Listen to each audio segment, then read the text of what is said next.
Hey there, and welcome back. I'm Dr. Horror, and tonight we're diving into something truly chilling. Stories that come straight from you. These aren't just made-up tales or urban legends. These are real experiences, sent in by listeners who've encountered things they can't explain. I've got to warn you, these stories might hit a little too close to home. They'll make you question the shadows in your room and the strange sounds you hear late at night. So, if you're ready, let's turn down the lights, get comfortable, and step into the unknown together. These are your stories. Let's see what waits for us in the dark. This first story tonight comes from an email I received not too long ago. The sender didn't leave a name, but they wrote to me with a sense of urgency, almost like they needed to get this off their chest. They titled it, "The Road That Changes," and honestly, just reading it gave me chills. It's about an experience they had while taking a shortcut they'd never tried before. At first, it seemed like nothing more than a quiet, forgotten road. But as you'll hear, some places are forgotten for a reason.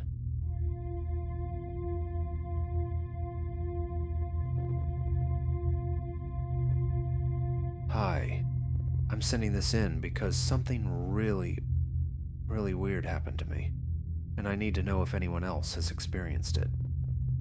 I live in a small town, and there's this dirt road everyone calls the Turning Mile. People always say to avoid it at night, but no one really explains why. It's just one of those things people grow up hearing about but don't question. Honestly, I thought it was just another small town myth until I found myself there. It was late, around 11 p.m., and I was driving back from a friend's house. I was distracted, just letting the GPS guide me while I zoned out. That's probably why I didn't realize I'd veered off my usual route. By the time I noticed, I was on this narrow dirt road. The trees loomed over me like a tunnel, and there were no streetlights, just the eerie glow of my headlights. At first, I figured the GPS was rerouting me due to construction or something, but as I kept driving, I realized nothing about this road felt normal. The trees all looked the same, twisted and ancient, like they were watching me. The air felt heavy. About 5 minutes in, I passed a fallen tree. It caught my attention because the bark was stripped clean, and it was covered in these weird scratch marks. I didn't think much of it at the time, until I passed the exact same tree again a few minutes later. I stopped the car, trying to convince myself I was imagining things. But as I sat there, I realized the forest around me was dead silent. No crickets, no wind, nothing. That's when I heard the first sound. It was faint at first, like a soft rustling coming from the trees. I strained to see anything, but the darkness beyond my headlights was impenetrable. I started driving again, faster this time, but the road stretched on endlessly. My GPS screen went black, and the clock on my dashboard froze. The rustling grew louder, and I realized it wasn't coming from the trees. It was coming from above. I glanced up through the windshield and saw a shadow dart across the moonlit sky. I slammed on the brakes, heart pounding. When I looked back at the road, there was a figure standing in my path. It wasn't human. Not entirely. It was tall, with elongated limbs and glowing eyes that pierced through the darkness. It didn't move. It just stared. I threw the car into reverse, but no matter how far I backed up, the figure was always the same distance away. The only thing I could do was drive forward. As I approached, it tilted its head, almost curiously, and then stepped aside, letting me pass. When I finally hit pavement again, I pulled over and broke down crying. I haven't been able to drive at night since. I've heard stories about people disappearing on that road, their cars found abandoned. I don't know what would have happened if I had stopped, and I don't want to find out.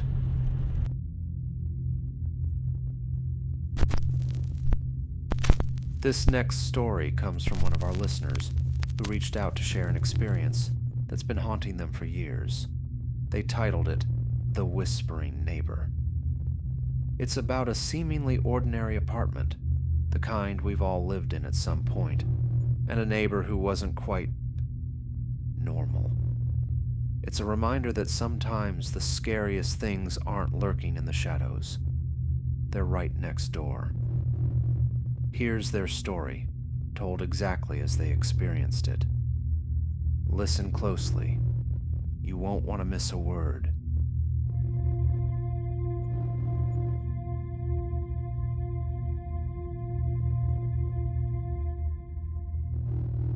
I'm writing this in because something happened in my neighborhood a few years ago, and I can't shake it.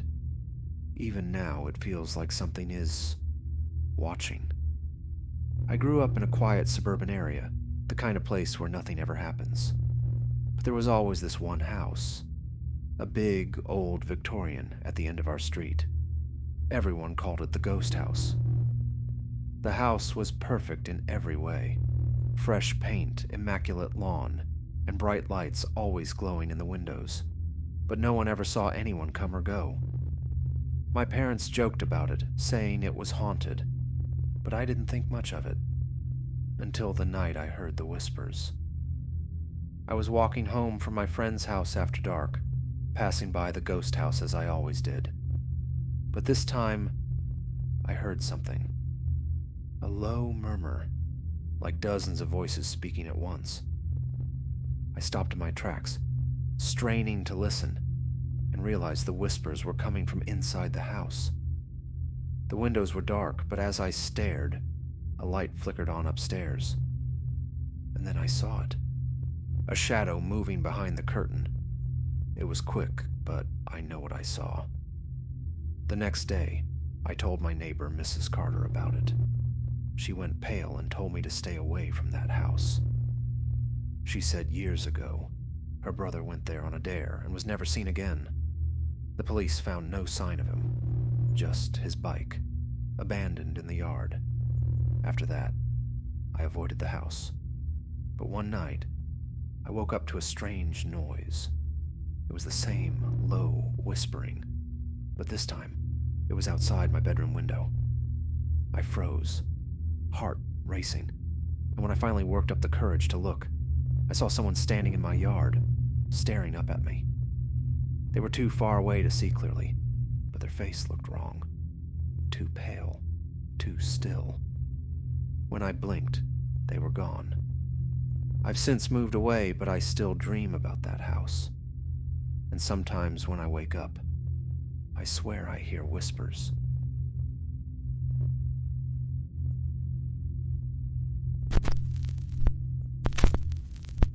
The final story tonight is one that's going to stick with you long after you hear it. It's called The Forever Passenger, and it was sent in by a listener who claims it happened to them on a rainy October night. What starts as a quiet drive home quickly turns into something they'll never forget. This story really hit me because it taps into that primal fear we all have, looking over our shoulder and seeing something that shouldn't be there.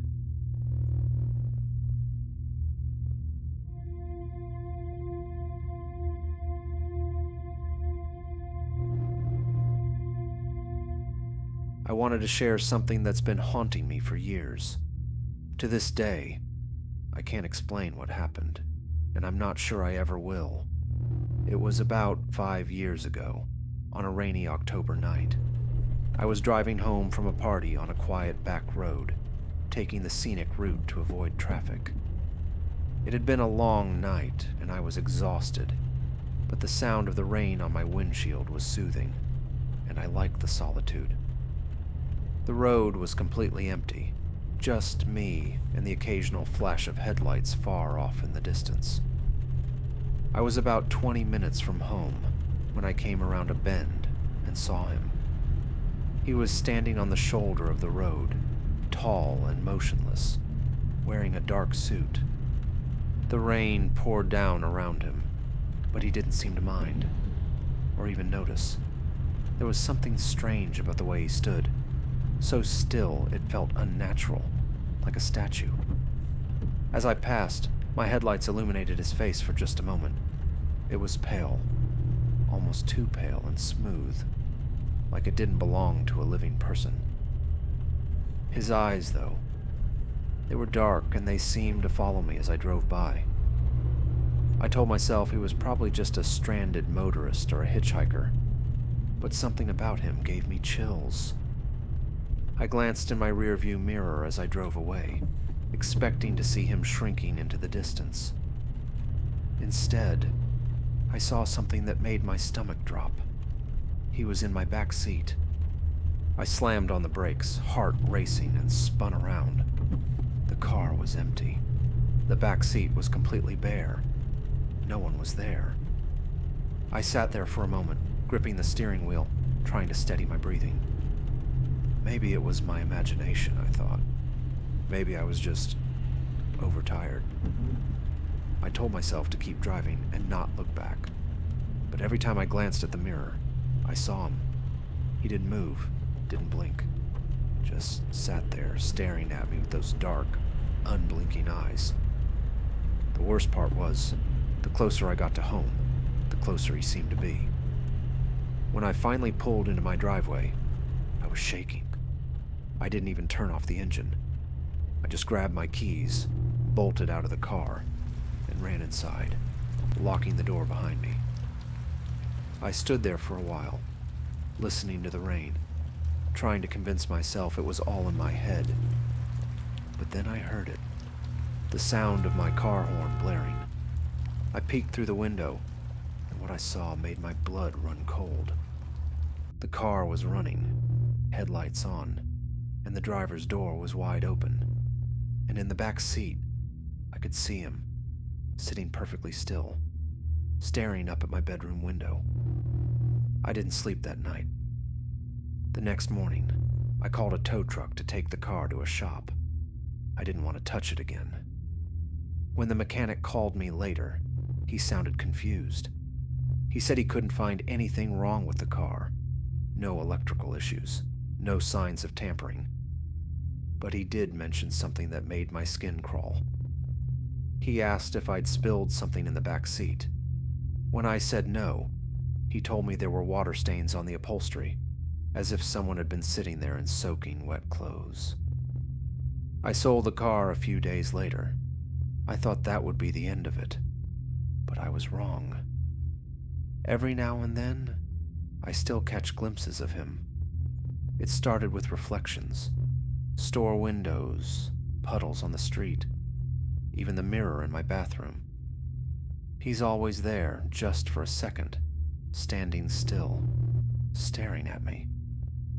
It's been 5 years now, and he hasn't gone away. I don't know what he wants or why he's following me, but I can feel him getting closer. I've started sleeping with the lights on, but it doesn't help. If anyone out there has seen him or knows what he is, please let me know. I just need to know I'm not alone in this.